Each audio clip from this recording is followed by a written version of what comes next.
Mula sa pagiging cute at napakabibong bata, tila binatang-binata na ngayon ang dating child celebrity ng Itbulaga na si Baby Baste.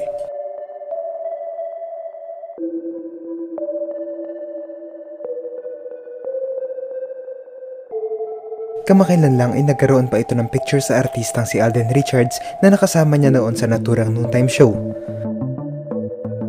Makikita sa larawan na talagang big boy na si Baste at para bang nahigitan na ang kanyang kuya Alden sa tangkad. Makikita sa kanyang post na talagang itinuturing niyang BFF ang multimedia star na para bang itinuturing na rin siyang kapatid mula noon hanggang ngayon.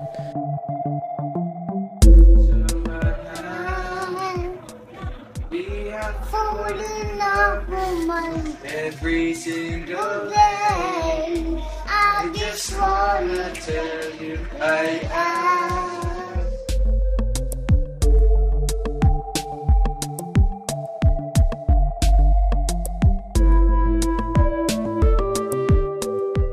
Matatanda ang sobrang kinagiliwan noon si Baby Baste, hindi lamang sa kanyang kakitan, kundi dahil din sa galing niya makipagsabayan sa mga Itbulaga host, lalo na kay Bossing Vic Soto.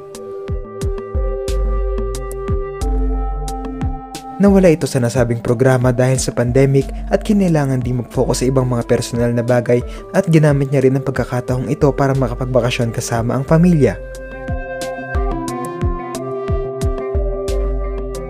Marami ang natuwa sa kanya noon, kaya naman sa muling pagkakita sa kanya ng mga netizens, marami ang natuwa at nagulat sa binatang look na ito ni Baste. Umaasa rin ng mga netizens na magkakaroon ng pagkakataon ng child star na muling makabalik sa Itbulaga, lalo na ngayong bumalik na sa normal ang lahat at maaari na ulit makalabas ang mga batang tulad niya.